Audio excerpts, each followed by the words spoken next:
Hello दोस्तों, उम्मीद है आप सब बढ़िया होंगे और बेहतर महसूस कर रहे होंगे। हम लोग पढ़ रहे हैं DLA द्वितीय सेमेस्टर मैथ सिलेबस और आज हम लोग देखेंगे रेखीय समीकरण एक चर में का हल एवं इस पर आधारित प्रश्न, यानी कि रेखीय समीकरण जो कि एक चर में हो उसका हल हम पढ़ेंगे और इस पर आधारित कुछ प्रश्न पढ़ेंगे। तो सबसे पहले आइए देखते हैं रेखीय समीकरण होता क्या है।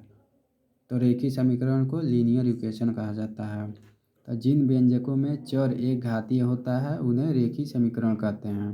कहने का मतलब ये है जिन समीकरणों में चर जो होता है वह एक घातीय होता है, यानी कि चर राशि पर एक घात होता है, उसको रेखीय समीकरण कहते हैं। जैसे कि यहाँ पे x+5 = 10 दिया है और यहाँ पे चर राशि x है और इस पर घात कितना है, 1 है, इसीलिए यह रेखीय समीकरण है।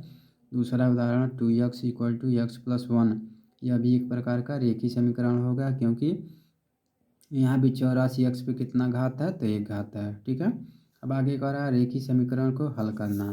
तो आइए देखते हैं रेखीय समीकरण को हल करने के लिए कौन कौन से नियम होते हैं। यदि आप मैथ में बहुत ही कमज़ोर हैं तो आपको इस नियम के माध्यम से रेखीय समीकरण को हल करना होगा। जैसे कि कह रहा समीकरण में स्थित चर संख्या के वे मान जिन्हें चर के स्थान पर रखने पर दोनों पक्ष बराबर हो जाएं समीकरण के हल या मूल कहलाते हैं। कहने का मतलब है चर संख्या का वह मान जिन्हें चर राशि के स्थान पर रखेंगे और दोनों पक्ष बराबर हो जाएंगे तो वह समीकरण के हल या मूल कहलाएंगे।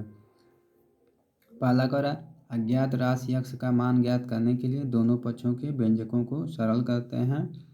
फिर दूसरा करा अज्ञात राशि x को पक्षांतर करके बराबर चिन्ह के बाईं ओर लिखते हैं, यानी कि अगर x का मान जैसे कि यहाँ पे 4x = 3x+5 दिया हो तो यहाँ पे क्या करेंगे, x वाले राशि को इधर पक्षांतर कर लेंगे, वही कह रहा बराबर चिन्ह के बाईं ओर लिख लेंगे। अब कर अचर राशि यानी अंक संख्या को बराबर चिन्ह के दाईं ओर रखते हैं। यहाँ पे अगर +1 दे दिया है तो इसको इधर कर देंगे, वही यहाँ कह रहा अचर राशि को बराबर चिन्ह के दाईं ओर रखते हैं।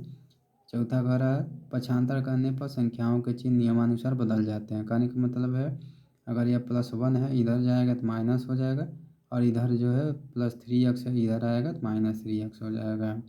और अगला कह रहा है समीकरण के किसी भी पद को पक्षांतर करने पर वह अपने विपरीत चिन्ह का रूप ले लेता है। अगला कह रहा पक्षांतर करने के बाद अज्ञात राशि का मान ज्ञात करते हैं।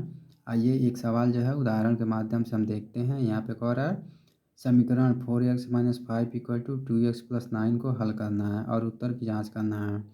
तो सर्वप्रथम क्या करेंगे, दिए हुए समीकरण को लिखेंगे। अब क्या करेंगे, चर राशि वाले समीकरण को एक साथ लेंगे, अचर राशि वाले समीकरण को एक साथ लेंगे। अतः 2x को बाईं ओर पक्षांतर करेंगे और -5 को दाईं ओर पक्षांतर करेंगे। अब कह रहा पक्षांतर करने के बाद 4x - 2x हो जाएगा = 9 + 5 हो जाएगा, क्योंकि इधर -5 था तो इधर +5 हो जाएगा। अब 4x में से 2x गया, 2x = 9 और 5 14 हो जाएगा। फिर हम क्या करेंगे, 2x को तिर्यक गुणा करेंगे, यह जो है यहाँ पे भाग के रूप में आ जाएगा तो x = 14/2 हो जाएगा। अतः x = 7 रखेंगे। अब उत्तर की जाँच कैसे करेंगे, सबसे पहले बाएँ पक्ष में x = 7 रखेंगे। 4x - 5 = 4 × 7 - 5, 7 चौका 28 - 5 = 23 आ गया। अब दायां पक्ष से उत्तर की जांच करेंगे तो 2x+9 है तो x का जगह पे 7 रखेंगे तो 2 × 7 + 9 तो 14 + 9 = 23 हो जाएगा। तब बायां पक्ष और दायां पक्ष जो है बराबर आ रहा है, अतः दिया हुआ मान x = 7 जो है क्या है, सत्य है। ठीक है ना। इस प्रकार से हम रेखीय समीकरण को हल करते हैं। कुछ आपको सवाल भी दिखा रहे हैं जिसको आप अभ्यास के माध्यम से लगा सकते हैं। अब यहाँ पे कह रहा है वार्तिक प्रश्न भी पूछा जाता है रेखीय समीकरण पे।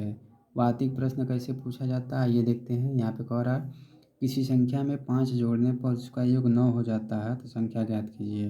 तो मान लीजिए कि वह अभिन्न संख्या क्या है, x है, और प्रश्नानुसार x में 5 जोड़ने पर संख्या क्या हो जाता है, 9 हो जाता है।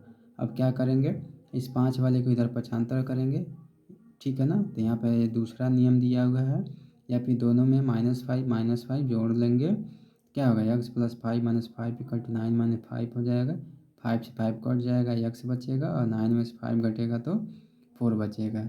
अतः अभिन्न संख्या क्या हो जाएगा, 4 हो जाएगा। ठीक है। तो इस प्रकार का वार्तिक प्रश्न भी आपसे पूछ सकता है एग्जाम में और आपको इसको क्या करना रहेगा, प्रैक्टिस करके सॉल्व करना रहेगा। तो उम्मीद करते हैं कि इस प्रकार आगे भी यह जो है कुछ प्रश्न वार्तिक दिए हुए हैं जिनको आप अच्छे से देख सकते हैं, समझ सकते हैं। समय ज़्यादा लगेगा, इसीलिए आपको केवल प्रश्नों को दिखा दे रहे हैं। आप इसको आसानी से पढ़ सकते हैं और समझ सकते हैं और इसको लगा भी सकते हैं। जैसा कि आपके सामने कुछ प्रश्न जो है दिखाए जा रहे हैं, इसको आप अपने नोट्स पे अच्छे से अभ्यास करिएगा और इसको लिख लीजिएगा। इस तरह के वार्तिक प्रश्न लगाते हैं और रेखी समीकरण में बस इतना ही पूछा जाता है। तो उम्मीद करते हैं रेखी समीकरण आपको अच्छे से समझ आया होगा। आगे की वीडियो के अपडेट के लिए चैनल को सब्सक्राइब कर देंगे, लाइक कर देंगे और वीडियो को ज़्यादा से ज़्यादा शेयर करेंगे। धन्यवाद।